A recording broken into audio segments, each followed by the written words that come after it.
Hi friends, I'm your friend Sonia. Welcome to my channel, Happy Learning. You've been following me, and you must have watched the other two videos on interview and how to prepare ourselves for interview. And if you have followed that, you will understand what we will be talking about today. So I will just brief you on I briefed you on what is JD on our last video. We talked about how to prepare ourselves. We also spoke about how to frame questions. We did speak about what are the things that we should do during the preparation, and that is what we looked at. So today, what we will be doing, we'll be talking about once you have the JD, you have prepared the question, and what is that you have to prepare more. All right. So we'll be talking about one model called Iceberg model of interview assessment. All right. I'm sure that you might have not heard of it, but yes, it is a very important topic, the model that most of the interviewer refers to. So if you see, uh, it has it has you see something like iceberg in the middle of the ocean, right? So basically, what does this say? This talks about what is that interviewer can judge easily and what is uh, difficult for him to find out, right? There are, if you see this, it says there are two things. One thing which interviewer can easily observe, and second thing which is invisible for the interviewer.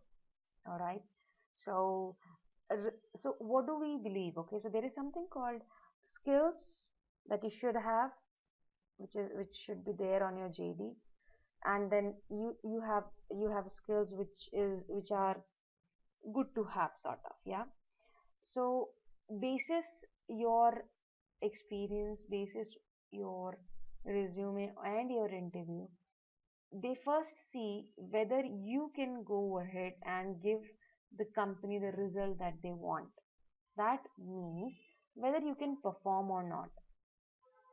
All right, so that's the whole idea of finding the correct person for that job, whether this person can perform, right? And after that, we also talked about behaviors. Okay, we didn't speak about behavior in our last video, but in our future we will talk about this more. So first thing, they judge whether this person can work and give result or not. Second thing that they find out always in their during their interview, what kind of behavior this person has. So what will they do? They will make you wait extra. They will give you some task, and they will ask you how did you react in the past. So basically, they will assess your behavior then. Why it is important for an interviewer to assess this? Because in any organization there are a lot of situation comes which is not easy to handle, right? And because of that, any employee tend to behave in a way which is not acceptable in the corporate environment. So that's pretty much about it. This is what they look at. And something that the interviewer can't find easily is what kind of emotions you carry. Okay, how do you what we feel, okay, as in what we as an interviewee feel. They will not be able to find. They will not be able to find what do you think. Of course, your values and beliefs. All right. So these are the invisible things, and there are experts who can only find this out. At times, company takes a lot of time to assess uh, I must say, criteria, and they have a probation period to find this out. And during the probation period, what happens? During probation period, what happens? You have some mentor or your manager or anyone else who looks at you, and at the end of your probation, they give a result, and basis that you get confirmed in the organization. So we will talk about this in our later video also, but I think that you understood what is invisible and what is observable, right? Okay, so let me recap it once again. Result is related to your performance. Behavior is related to how do you behave within the company and organization or in certain situations. Then something which interviewer can't find out is emotion, thinking, values, and beliefs. Let me talk a little more about on values. All right. So you must have heard of values of each organization, right? There are companies, they keep values for themselves and they follow it very uh, diligently and deliberately, I should say, right? And they make sure that every employee of theirs understand um, what is the value of the what is that what is the value that company has, and that is the reason why they have induction and other things. But when you go higher, okay, that means when you go higher in the designation, this becomes important. Okay, so if you say that you know so let's understand this designation wise also. So someone who is working at the front and generating revenue, like a salesperson, okay, this person is responsible to perform. All right, and how does he behave with his manager and sales also matters. Hmm. Right. And and if a company has a CEO or some higher position, what kind of values that they carry? For example, let's say if a company has a value which is very common, let's talk about integrity. And uh, and and they will never be hiring a person who has some issues in the past with integrity, and that is the reason why they have their background verification check as well in place. So I hope you have got a little clear idea on what iceberg model is all about, and what we have to do right now. Okay, I'll help you with some types of question that interviewers ask. Okay, and what you have to do is just prepare and understand those questions as of now, and I'll tell you at the end what you have to do with that. Okay, all right, so are we ready? Yes, I think. Okay, so if you see that there are questions, all right, which says which most of the time interviewers use are this. Okay, they will not be talking more. They are very good listeners. All right. So what do? They will ask open-ended questions. So let me tell you what open-ended questions are. The questions where an answer will be needed as an explanation. So let me give you an example. Okay. So here we have closed-ended and open-ended. I'll compare both of these type of questions and it will help you.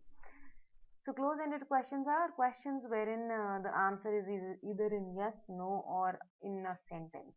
But if you talk about an open-ended question, you get answer in a very lengthy or it will be a descriptive question where a lot of description is needed. Okay, so let me give you an example now. Finally, did you eat your dinner? So answer can be yes or no. What did you eat? It can be I had pasta. Okay, so how was pasta prepared by your mom? The answer will be lengthy, right? So that's open-ended question, and wherein I have answered what did you eat? Did you eat your dinner? Is close-ended. Okay, and yes, there are some sort of questions that's attitude scale, wherein they give you and ask you to okay, so from 1 to 10, from 1 to 5, on this question, how will you rate yourself? Okay, so you need to be very careful about these questions. Why? Because they are asking you, you have to rate yourselves from 1 being the lowest and 5 being the highest. And basis that, they will ask one more question after that: why did you rate yourself 5, or why did you rate yourself 1? and that's how they will judge your. I mean, that's how they will assess anything around your attitude. Hmm.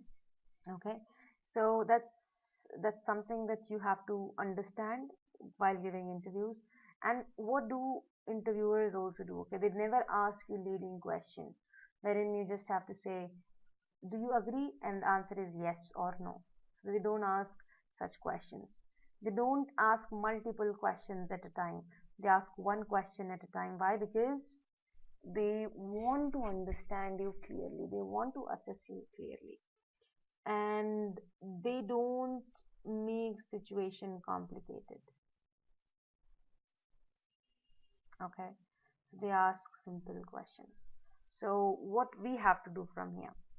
Now we have understood the type of questions that interviewer most of the time uses. Go back to your JD. Okay, JD that we have asked from the interviewer. Remember? Right. So go back to your JD and form these type of questions. I'll repeat these three type of questions once again. First one says open-ended questions. That means which needs explanation. Okay.